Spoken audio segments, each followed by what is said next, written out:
I'm Patrick Pacheco.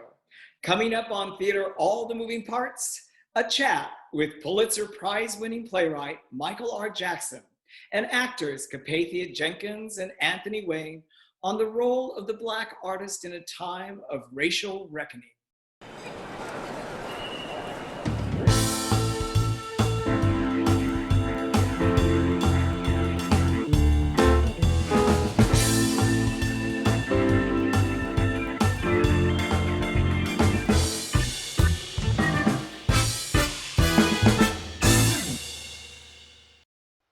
Hello, I'm Patrick Pacheco. Welcome to this virtual episode of Theater, All the Moving Parts on the role of the Black artist in a time of racial reckoning. Today's artists are Pulitzer Prize-winning playwright Michael R. Jackson and actors Capathia Jenkins and Anthony Wayne. Welcome to you all. I wanted to ask each of you, and starting with Michael, how your upbringing may have given you the tools to meet this moment in the way that you want to meet it. Everything about my childhood up until I was 18 years old was like a very Black-centered experience for the most part. And I think I very much took that for granted when I was growing up, because it was just the default of my existence. And it wasn't until I got to New York and suddenly I was in the melting pot that I was like, oh, like what are all of these different like people and backgrounds and different kinds of Blackness within Blackness was like a new thing kind of for me, because in Detroit, you are Black or you are white or you are other. Like that's what it is. But like I think that all of that gave me, as an art maker, a real sense of specificity. Mm-hmm. And that's something that like I'm quite obsessed with in the stories that I tell, is like, what's the specific kind of character here and the specific kind of Black character here, so that people sort of can really have either a mirror or a window into what it means to walk in a body such as this. I was raised in Brooklyn, New York. There were 7 of us, my mom was so strong. And one of the things that she instilled in me is a strong sense of self. And I never really sort of peeled the onion back on that until recently, when I think about my career and walking through this business and navigating this business, how I always just knew who I was and where I'd come from. So when I walk into a room, a rehearsal room of white people, I'm the only Black person, right? I am in the center of who I am, right? Because I have to walk in knowing, bringing all of my history with me, and also walking into a room that is hanging and heavy with white people's expectations or preconceived notions of what it is, what a Black woman is going to bring into the room, right? I have to walk into all of that with the fullness of who I am, right? And create art. You know what I mean? It's one of the things that as Black people, we've been doing forever. And so I do think that I have been prepared for this moment, unbeknownst to me.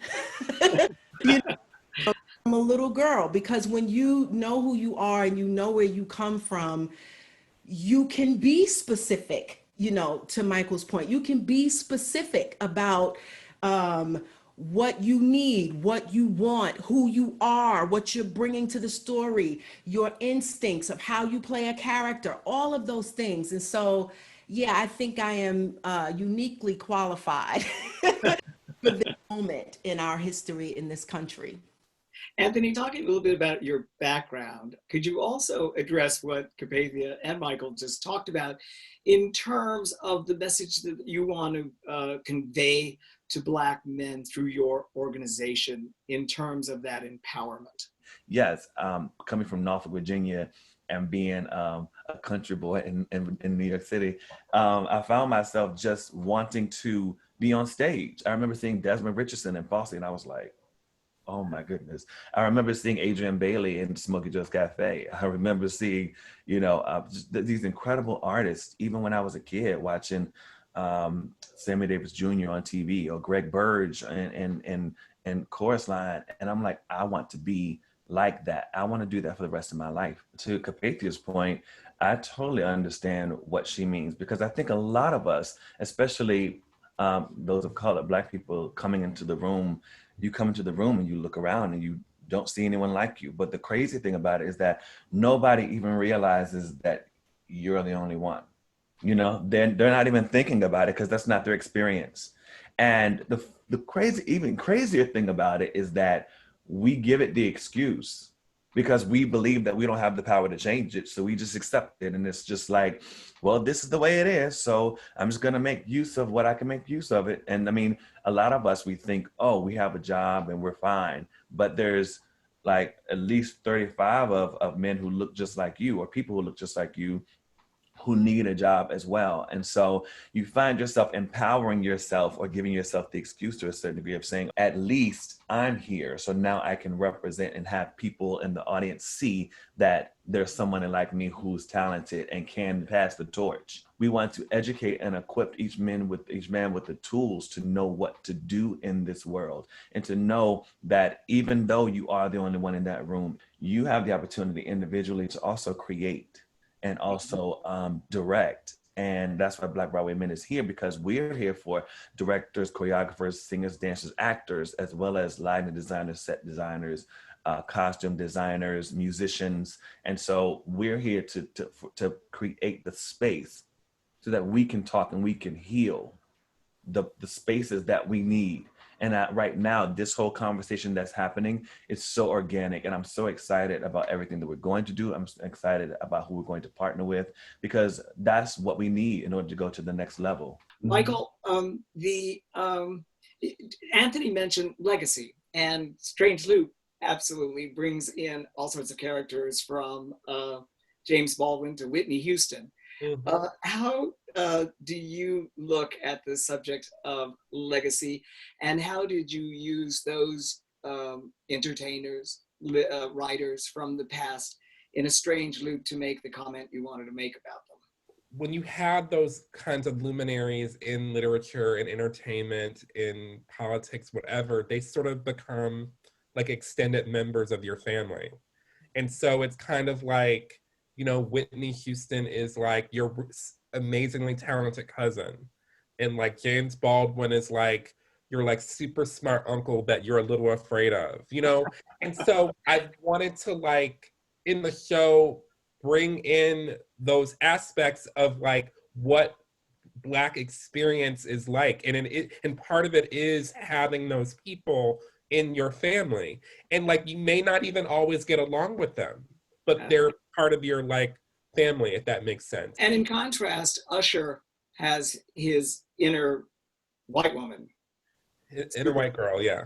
Inner white girl, right? Talk a little bit about how she's in contrast to who you just talked about. I said earlier that like I took a lot of my Black upbringing for granted, to such a degree that like I had to sort of rebel against it in some ways, and then sort of come back to it. So like when I was a teenager, I was like secretly listening to my white girls. Like in the mid-90s, it was like Tori Amos was #1. And then it was like Joni Mitchell, and then like Liz Fair and Alanis Morissette and Jewel and all these people. And because and the reason why I was drawn to so many of those women and their music was because that was the place where you could feel angst and like sort of like soft emotions, and I was just like an angsty teenager. And so I just gravitated toward anything that like made me feel like I could be, soft. Mm-hmm. And so a lot of those songwriters inspired me to do a lot of the songwriting that I would do much later, because I was just like seeing them as like, if you can do it, I certainly can do it. And mm-hmm. So Usher's inner white girl, my inner white girl, is just that thing of like, everybody else, I'm gonna do me, no matter what the consequences are. And in art, like you can take all kinds of risks. And so that's sort of what that represents in the show. I'm curious about the reactions and responses that you've gotten to your respective work and organizations. Capathia, what surprised you most since your involvement with Black Theater United? We've only been in existence now for about 3 months, and all that we've been able to accomplish. I think that has surprised me. That surprised me the most. And, it shouldn't surprise me, when you have somebody like Audra, Stokes, Kenny Leon, you know what I mean? We laugh about it in our meetings. Somebody said between all of the founding members, we have about 400 years of experience in the theater. I think, I shouldn't be surprised, but I am surprised about how, we've had this sort of meteoric rise in this consciousness of what's happening right now. And that, is surprising, but also really invigorating, and we're all encouraged by it. And because we're all so passionate about the things that we want to see. And we know that the fights that we have today, the fights, the conversations, the policy making, all of those things, we may not reap the benefits of it, but our children and our grandchildren will. You know what I mean? We understand, people say this a lot now, that it's not, a sprint, it's a marathon, right? So so we steel ourselves with that. We know that it's a long road, but we are all passionate, and we are all encouraged by how we're being supported, from other organizations that are cropping up, as Anthony talked about, us all trying to partner together, and stronger together, we move forward, and we change the world. What surprised you, Anthony, about the response your organization has been getting? I was really surprised at how many men were hurting. Yeah. Let me rephrase that. I was really surprised at how many men were hurting like me. Mm-hmm. A lot of times we feel very alone, not just on the stage, but as Black men in America, period. And the minute that we put this information out, because I was very, very nervous. I mean, because even when I first started this, even just creating it in my head, I was going to people and I was like, will people understand what we're trying to do? Will people feel included? Will people, feel some type of way? I mean, I had some great conversations with T. Oliver Reed, who does Black Theater Coalition, as well as Norm Lewis, who was with you guys with Broadway Theater United. So, and so it was just incredible to feel the support from other men. Mm-hmm. But I also did feel like, is this something that really should be out there? Is it going to change things? And I just had to trust that the move that we were doing was going to be right, and just know that it was for a purpose. And so the minute that we put it out there, I started to get so many responses from young men across the country. And I was just kind of blown away, because it wasn't about shows. It wasn't about theater. It wasn't about putting on a face. It was really more about creating a safe space for us to come together and for us to know that you're not alone. And now I really understand even more the responsibility that's been placed to not just deal with this for the moment, but to deal with this to make a movement. Yeah. Michael, Anthony just mentioned some loaded terms. I mean, hurt. Will people understand what we're trying to do? Your play was very brave.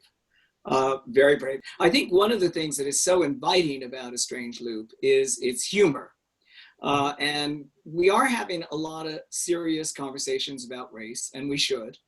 But what is the role of humor in this? How can humor really help get a message across in a way, perhaps, that the serious conversations are not? I'm a pretty funny person and like a funny writer, and I lead with that. I think that humor, for me, the humor that I respond to the most is the humor that implicates the audience. that like is the truth. It's actually, you're confirming the truth through the joke or through the comedic situation. And so I think that there can be great power in that, especially if you're punching up and not down. And if humor is something that like can be a real equalizer of in a room where there's a power differential. And so I prefer the kind of humor that can like bring a Goliath to his knees. And so I feel like there's a lot of Black artists and comedians and people like Richard Pryor and Dave Chappelle and lots of people who have that like unique ability to, and Monique and like so many people like to really slay a dragon in their humor. And so I try to do that wherever I can. Capathia, one of the funniest moments of Martin Short's musical show, Fame Becomes Me, was when you took center stage and sang "A Big Black Woman Stops the Show," and you certainly did. Is there still room in these fraught times for that? Because it did stop the show and was one of the high points of it. You know, the interesting backstory with that is I had literally just had a conversation with my agent saying, you know, I don't want to be submitted to audition for shows that have the obligatory Black woman hollering, you know, doing a gospel song, and it hasn't been no gospel music in the whole show, and really not really gospel, but like gospel, you know. And so, that's it. That's it. Gospel. That's it. And so I don't want to do those anymore. Please don't, you know, submit me for those. I'm not interested in that. And then literally the phone rang and it was Mark Shaman. Who wrote the songs. Right, who wrote the song. We wrote this song for you for this Martin Short show. Can we send you the demo? Just let us know what you think about it. Oh my gosh. So I'm listening, and as soon as it gets to that line, if you want to learn what Sondheim doesn't know and let a big Black lady stop the show, I was like, oh my gosh, this is exactly what I'm talking about. But it's making fun of the thing I'm talking about while doing that very thing. You know what I mean? It was like this sort of perfect storm of, I have to do this. I have to do it because it was everything that I wanted, that I had been saying to my agent, but in a much, you know, more eloquent way. Well, we're glad you did it. But I wanted, Anthony, was starting with you. What are your hopes for the future? What do you hope will continue so that this moment is a moment of progress and it doesn't regress back, as Capathia said much earlier, to where we were before? You know, that there's just all this smoke and mirror and noise, and then, you know, it doesn't progress. We don't get to where we want to go. You're here to do what you need to do to make the great choices in your life to move forward and to create whatever you need to create so that the foundation can be laid for those after you. And that's the point of why we're doing what we do. That's why everything that I choose to do and choose to be a part of, I really want to make sure that it's moving things forward, going forward and up, as I like to call it, because you can go forward with other people, but if you're going forward and up, then everybody ain't coming with you. And that's okay, because there's an understanding of those that are going with you for you to have the conversation and the with like-minded people so that you can continue to create and do great things. And I'm excited about it all. Great. Capathia, what do you hope for the future? I hope, just to circle back to the last question you had, I do think that there's still room for a big Black lady stopping the show. I think there has to be room. I think we have to, you know, have a landscape in theater that is inclusive, that tells all of our stories. You know, to Michael's point, we are not a monolith. You know what I mean? We really are not. And we have to be able, there has to be room to tell all of our stories and not perpetuate stereotypes. Black Theater United is hopeful. We are hopeful. We don't know that we will see all the goodness in our lifetimes, but we are hopeful that it is coming. We are hopeful about creating equitable spaces, not just on the stage, but off the stage, and in casting and directing, and the designers, just having space for not just Black people, the whole spectrum, BIPOC, everybody, bring everybody to the table so that you have more of an offering, so that you get more of an audience, so they can see themselves, like that's the dream of the future. And we are hopeful about that. One thing that I really want to see in the future is for Black consciousness and Black creators and Black art makers and everyone to be able to come together and to disagree. Mm-hmm. and to be able not to feel like everything has to be kitchen table talk, that like we actually can publicly have disagreements with each other about our own art that we are making, that springs from our own consciousness and creation. That's something that I desperately want to see in my lifetime, because it just feels like so much of what we are forced to do is to be in opposition to white people and to be in this scarcity mindset about like, well, what are they going to think? What are they going to do? They're doing like, and it's all that. And I'm like, and we have so much more to offer. I think about that incredible conversation that James Baldwin and Nikki Giovanni had, where like they were having disagreements with each other. And how great would it be if we could have more moments like that everyone can sort of bear witness to without feeling a sense of like respectability politics about it, or feeling like, if someone knows that we're not on the same page, that we can't still both exist and make work and to have dialogue. So that's for me is my big hope and dream. And I really want to see that in the theater, because I think the theater is like a unique place, a unique gathering place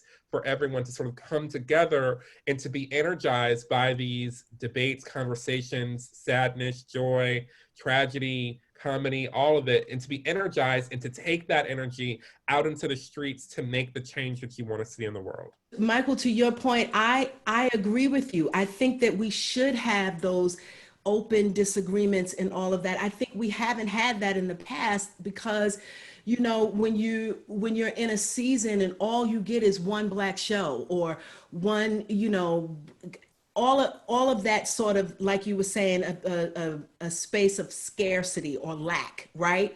And so I think if we can create a space where we have more Black stories, more Black writers like yourself, more, just more creators and more on a schedule in a season, right? Then you feel comfortable to be out in the open and have disagreements. And we can, as an audience, we can pick the one that we like or the one that we don't like or whatever. I just think we've just been in a space where it's just been like a desert, right? Where now we can open this space up and bring more of us to the table and openly have our kitchen table talk, right. Openly disagree, because that is so healthy for us all, right? So, yeah. We've been here.